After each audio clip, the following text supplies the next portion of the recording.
Piala Bergilir Nuriono Darsono. Darah tumpah darahku, di sanalah ku berdiri.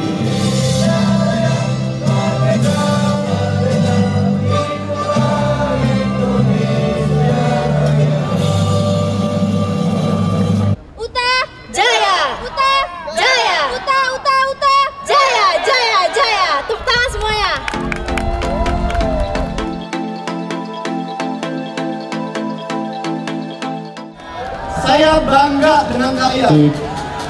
Ya, kalian putra putri Indonesia, kebanggaan saya. Jaga sportivitas, jaga semangat generasi muda Indonesia. Setuju? Untuk Indonesia yang jaya dan lebih maju. Setuju? Setuju. Ya itu ya. Setuju.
Haikal bercap-cap. Haikal. Oh, sayang sekali.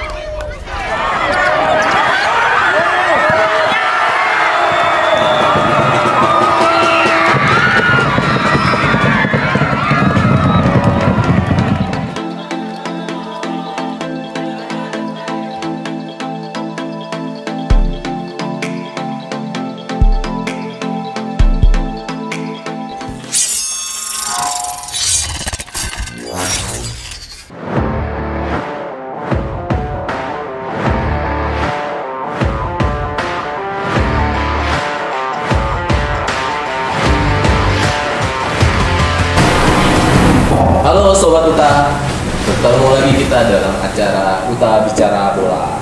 Nah, kali ini kita udah ada banyak sekali narasumber. Ya, seperti biasa di pojok kanan ada Pak Brian, selaku Wakil Rektor 2. Kemudian ada Pak Ricky di sini dari dosen Teknik Sipil, dan ada Pak Indro selaku Ketua Paguyuban supporter Timnas Indonesia. Nah, hari ini kita mau diskusi dan bahas sedikit tentang pertandingan kemarin antara Manchester United dan juga Liverpool. Nah, di sini Pak, angka 7 tuh buat MU keramat loh Pak. Ya. Ada Cantona, ada Beckham, ada Ronaldo, nah, ada Liverpool Pak. Nah, kebetulan kemarin tanggal 7 juga. Tanggal 7 lah Pak. Nah, mulai dari mana nih yang enak nih? Mulai dari yang menang, yang kalah dulu. Yang kalah dulu deh Pak, gimana Pak? Tanggapannya Pak terkait 7-0 ini Pak? Iya, kalau yang saya lihat tuh berantakan sekali. Apa karena kebanyakan turnamen diikutin? Masih 4 kan itu? Iya. Baru selesai 1, sisa apa? WL, FA, sama Liga Inggris 3. Apa kebanyak pelapis 2-nya agak berantakan atau gimana itu? Saya juga bingung. Kemarin nggak kelihatan skill-skill yang ditunjukkan waktu lawan Newcastle kemarin. Gimana ya? Ya Rashford dengan banyak sekali missnya. Kemarin juga, terutama sejak babak kedua, itu di one to kita bisa lihat Gakpo sama Nunes yang biasa nggak bisa main, kelihatan kayak Ronaldo sama Messi di lapangan. Gimana Pak Riki? Saya masih belum bisa berkata-kata. Ini kemarin habis juara Carabao Cup, sekarang kayak diseruduk kerbau. Bener-bener. Itu padahal kalau nggak salah di menit pertama, di babak pertama baru 1-0 Pak. Ya. Babak kedua ngeri banget. Saya agak-agak ngantuk juga Pak nontonnya jadinya. Pas persis itu abis Casemiro itu lagi nyetakin gol walaupun offside ya. Iya. Abis itu langsung malah petaka semua gitu. Iya. Kayaknya sudah mencurahkan isi hatinya. Ya enggak lah. Yang menang gimana nih? Pak Indro kayaknya sumringah banget nih. Aduh, bajunya tahun 2000-an. Ya, awalnya sih terus terang sih kita juga nggak terlalu ekspektasi seperti apa pertandingan ini gitu ya. Kita cuma ngarepin ini main di Anfield. Beda pasti sama main di Old Trafford lah atau di Wembley lah. Ini beda. Harapannya cuma itu karena sebelumnya kita tahu bahwa Liverpool ini mainnya nggak terlalu bagus ya. Walaupun main di Anfield, waktu lawan Wolves aja menang di menit 70 gitu kan, baru nyetak 2 gol. Lawan MU yang baru saja juara Piala Ciki. Piala Ciki. Gitu. Nah, pasti kan percaya dirinya lagi tinggi-tingginya. Iya. Di babak termasuk pas di babak pertama. Di babak pertama 8 attempt 0 shot on target.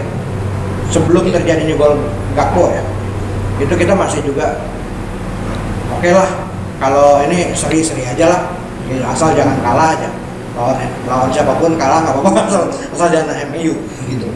Nah, pas babak kedua ternyata ada gol cepat tuh. Ada Nunes sama Gakpo. Iya. Itu yang kill the game sih kalau menurut saya. Itu benar-benar meruntuhkan mental dari pemain-pemain MU. 3 gol itu benar-benar runtuh. Nah, setelah itu udah Liverpool main tanpa beban benar-benar, akhirnya bisa nyetak. Sorry banyak banget ya. Banyak loh, jujur. Nah, setelah pertandingan kan Erik ten Hag kan bilang nih bahwa dia sebenarnya punya plan kan buat hadapin Liverpool. Tapi ternyata nggak sesuai. Nah, kira-kira memang kesalahannya ada di sistem, di plan itu, di apa strategi yang digunakan, apa eksekusi dari pemain-pemainnya nih yang mungkin emang lagi sampai mentalnya down dan akhirnya dibiarkan sampai 7-0. Di sistemnya kah atau di eksekusinya gimana? Menurut Pak Brian? Iya, kalau yang saya lihat gimana ya? Memang motivasi pemainnya sendiri pun terutama setelah ketinggalan 3-0 itu udah nggak sesuai dengan ini saya masih bisa menang, saya masih harus bertarung. Udah nggak ada. Kita lihat Bruno Fernandes aja udah pasrah di tengah lapangan. Kapten loh. Iya. Ya maksud saya kalau kaptennya aja udah nyerah begitu, gimana sisanya yang di lapangan? Dan juga pergantian pemainnya pun beda seperti seperti biasanya. Dia pergantian pemain kalau dulu kan untuk merubah sistem. Iya. Kalau ini lebih kepada udah, ini udah pasrah ya, ganti pemain lah. Udah capek ganti pemain lah. Jangan-jangan kaptennya mendingan Maguire. Kalau itu penonton yang deg-degan dari menit 1. Kalau ini kan deg-degan menit babak kedua, dari babak pertama itu udah. Waduh, gimana ini kondisinya? Tapi kemarin ada yang kayak gitu juga ya Pak? Menit pertama langsung kan pertandingan apa? Yang apa? Liga Inggris kemarin juga. Yang hari sebelumnya apa nggak? Bournemouth. Bournemouth ya. Iya. Lawan Arsenal. Lawan Arsenal. Iya. Ketinggalan 2-0 akhirnya comeback jadi 3-2. Nah, mungkin MU tadinya mau kayak gitu, Pak. Rencananya, tapi ternyata Bensinnya udah habis. Oke, kalau Pak Riki gimana, Pak? Di sistem atau di eksekusi, Pak, memang? Kalau saya lihat sih di mental sih Pak. Mental. Udah kalah duluan. Jadi waktu gol Gakpo sempet istirahat dulu kan. Dihajar langsung 2 gol. Udah pasti. Udah 3 gol agak ketar-ketir, apalagi di menit awal kayak gitu. Ya tapi saya kurang tahu juga ya. Soalnya kondisinya kan kadang kita ngomong di sini kayak gini, di lapangan beda juga kan ya. Terutama kan memang beban di Anfield itu udah 6 kali ya kita tanding situ nggak pernah menang kan. Iya. Beban mungkin beban mental di sana juga, beban ekspektasi.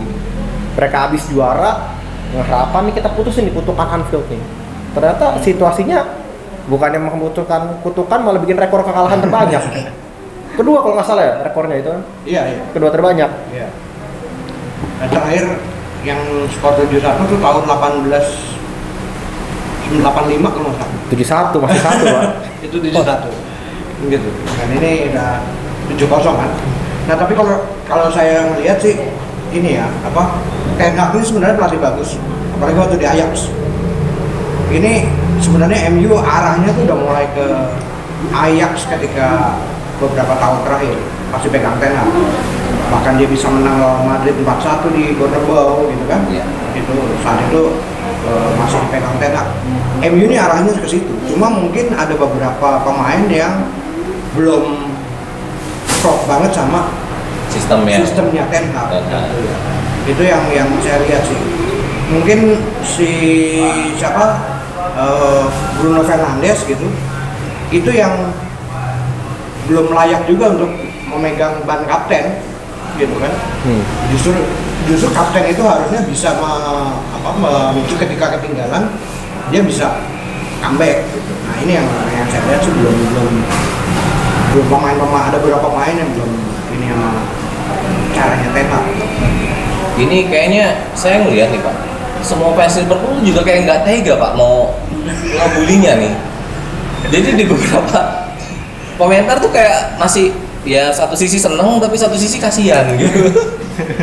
Nah buat Liverpool Pak, kasihannya nih Gakpo 2 gol, Nunes 2 gol, Salah juga counternya Salah balik lagi. 2 gol, 2 assist. 2 assist. Nah ini kalau saya ngeliat sih memang Gakpo dan Nunes ini pemain yang adaptasinya agak lama sebenarnya ketika dipegang MU. Beda ketika Klopp milih Salah langsung gacor, atau milih Van Dijk langsung oke di pertahanan, milih Alisson Becker langsung oke di bawah Mister. Ini 2 pemain yang agak lama nih adaptasinya nih gitu. Tapi ketika bertanding dalam situasi derby beda gitu. Ketika lawan Everton, ketika lawan MU, Northwest Derby kan gitu ya. Ini rivalitasnya begitu tinggi. Ini kelihatan nih, baru kelihatan gimana progresnya si Nunes maupun si Gakpo. Oke, jadi kayaknya Liverpool juga belakangan ini back on track ya. Iya. Counternya juga udah mulai terasa lagi ya kan. Finishingnya juga bagus gitu kemarin. Nah di MU Pak kemarin, kira-kira pemain mana yang paling tidak maksimal pada saat lawan Liverpool menurut Pak Brahim dan Pak Riki? Ya Pak Riki dulu. Kalau menurut saya Martinez. Oh, Martinez. Engkelnya tuh kena masalah tuh kemarin tuh kayaknya. Kena engkel tuh langsung. Emang Martinez nih gimana ya? Kemarin itu permainannya kayak ngelawas sih jadinya ngelihatnya kita. Nggak biasanya permainannya kayak gitu. Sebelumnya kan bagus lah permainannya. Cuman kemarin benar-benar bahkan sempat disebut-sebutkan biang kekalahannya MU kan, sempat trending juga di Twitter. Tapi emang saya lihat Martinez satu-satunya. Kalau Brian, saya juga setuju. Lisandro Martinez itu yang salah satu yang terburuk lah.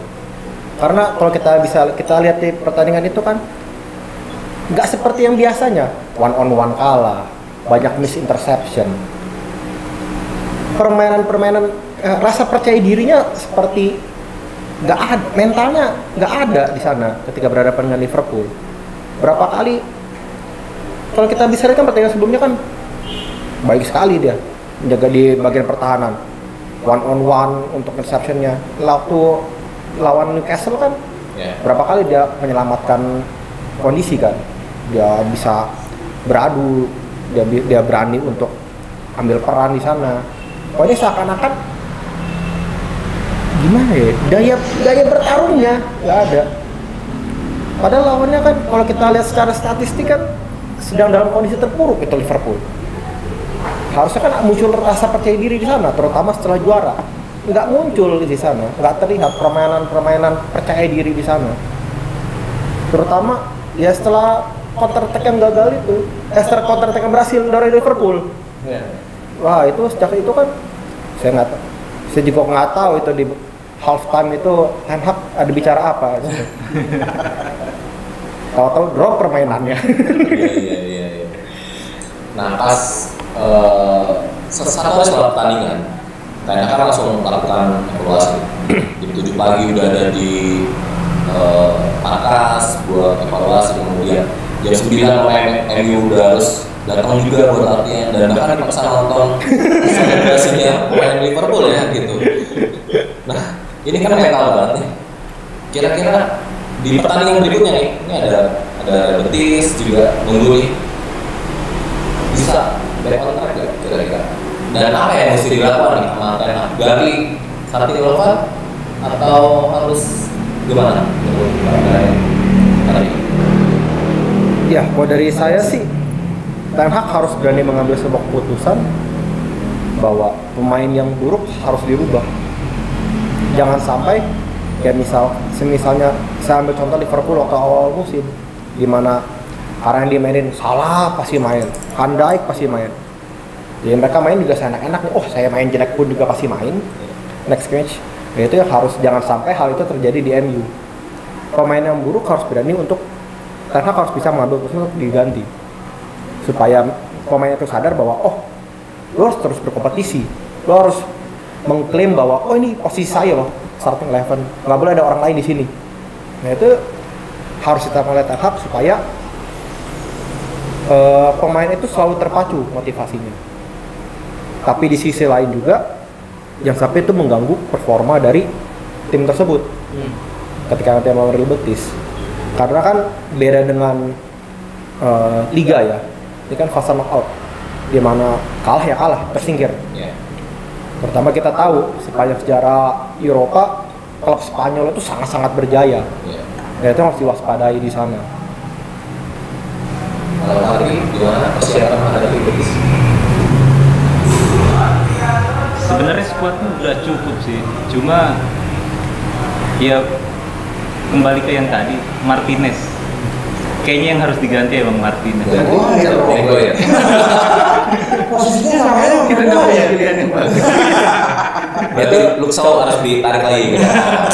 Itu PR Ten Hag lah. Cari back tengah mumpuni lagi. Nah, Pak Indro, ya. Liverpool itu sebelumnya kan kena comeback lawan Madrid. Ya kan? 2-5. Nah, lawan MU bisa pertahanin. Persiapan lawan Madrid lagi.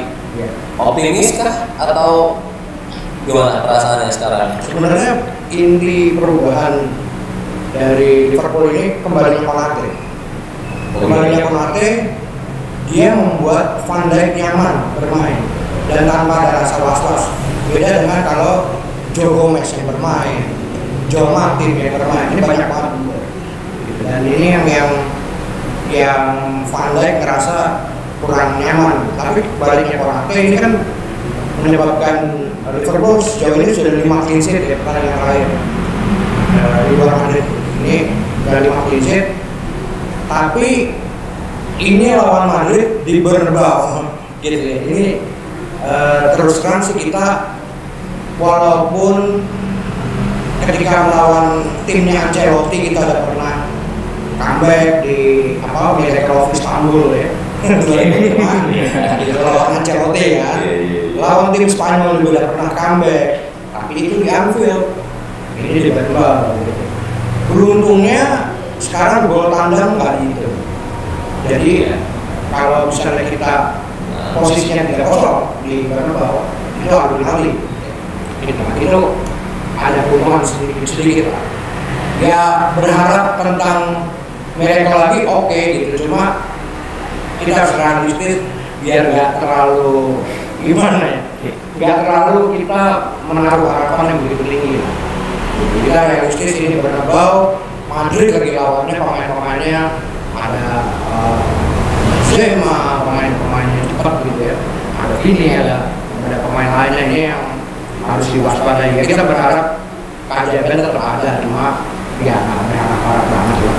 Kita anggap sebenarnya ya ini kita udah gagal lolos di UCL. Aduh, tapi saya juga pengen terus bahas MU lagi nih Pak. Saya juga pengen ke gua lagi. Nah, tadi kan sempat disebut ya, Bruno sebagai kapten itu nggak nunjukin kepemimpinan dia waktu tertinggal, dilewatin pula sama anak kecil. Siapa? Bajetik. Ya kan. PRMU ke depan kan nyari pemimpin. Kira-kira Bruno tetap bakal jadi pilihan kan? Udah cocok belum nih?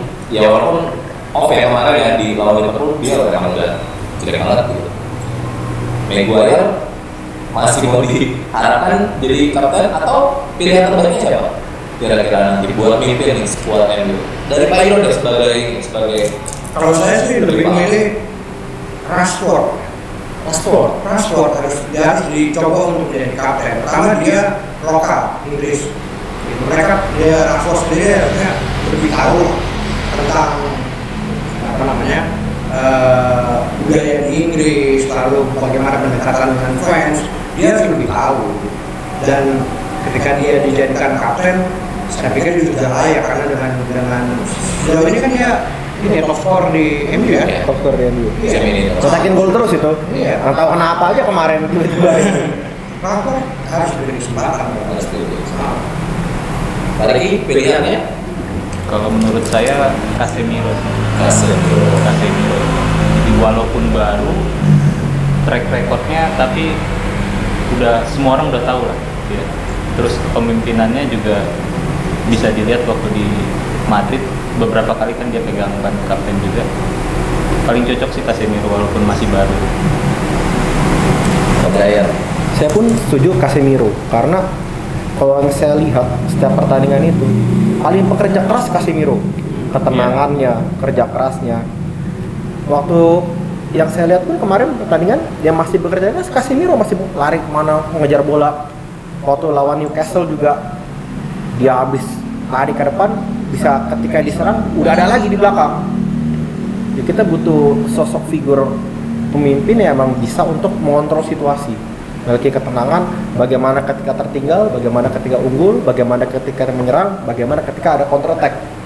Itu kan dibutuhkan adanya ketenangan dan juga pengambilan keputusan yang tepat di sana, yang tepat dan cepat. Dan juga melihat track recordnya ketika dia di Madrid, kalau sekarang di MU, kan mental juaranya ada di sana. Ini kan yang masih harus terus dibangun di MU yang udah 6 tahun di hiatus, sehingga dibutuhkan adanya sosok pemimpin yang memang ada jiwa bahwa ini saya udah biasa juara nih. Biasa juara itu yang mentalnya berbeda, terutama bisa menjadi contoh yang baik untuk pemain-pemain muda lainnya. Garnacho, Rashford juga masih berkembang di sana. Butuh anak-anak muda di MU itu butuh sosok yang bisa, oh ini loh yang saya tuju tuh seperti ini. Ada panutannya di sana, role modelnya.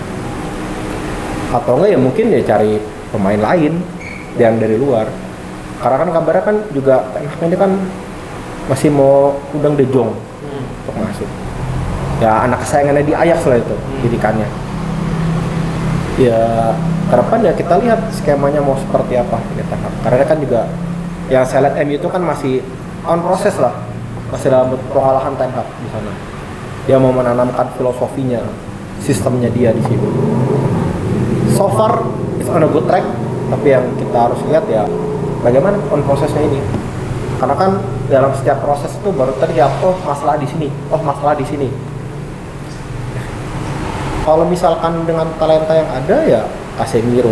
Kedua walaupun ini seperti bermimpi di siang bolong ya, kalau Maguire dengan performa seperti di timnas Inggris tuh sebenarnya cocok kemarin di timnas Inggris. Nah, saya juga bingung juga di MU bisa beda. Oke Pak. Nah, kalau misalnya MU kan masih di 3 kompetisi nih. Iya. Masih di 3 kompetisi. Besok lawan Betis, kemudian di FA masih ketemu Fulham ya kalau nggak salah. Iya. Ya, Fulham, terus di Liga Inggris juga masih ada 1 match lebih. Kira-kira buat pendukung MU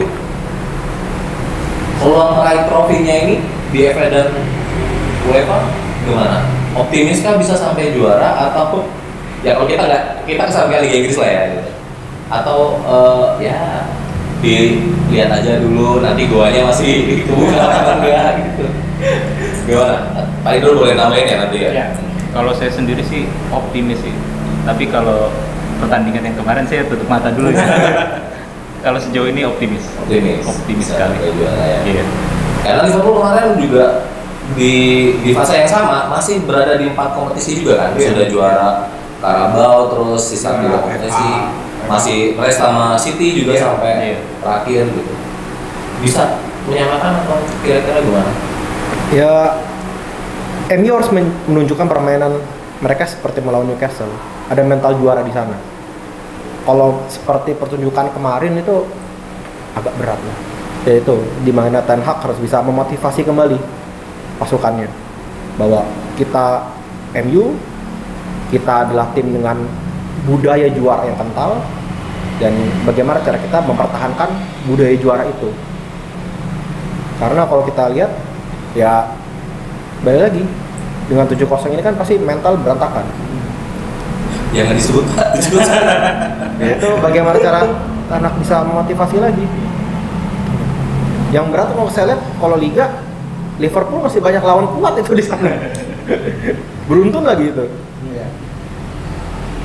Optimis Pak sampai ke apa kualifikasi peringkat 4 lah ya, peringkat top 3. Liverpoolnya Iya. peringkat 4. Peringkat 4 saya sih sebelumnya ngelihat satu-satunya yang belum diraih sama klub justru di Europa League. Ya kan? Itu bro gitu. Liga malam Jumat. Jadi kalaupun nembusnya ke Liga malam Jumat ya nggak masalah juga sih bagi saya gitu kan. Tapi ya kalau misalnya bisa nembus ke 4 besar ya saya sih bersyukur aja sebagai fans Liverpool ya. Tapi kalau saya melihat MU nih, MU pembuktiannya ini di saat lawan Real Betis. Gitu. Kalau dia bisa menang lawan Real Betis, ini dia bisa mengembalikan mentalnya. Tapi kalau dia lawan Real Betis kembali berantakan, katakan lagi, ini makin hancur nih mentalnya nih. Nah pembuktiannya di Real Betis ini. Oke. Emang kayaknya nggak ada habisnya ya kalau ngomongin yang 7-0 ini ya kayaknya ya. Kayak bakal terus diingat Pak. Iya. Dalemin sampai hati. Saya bikin bajunya kok nanti.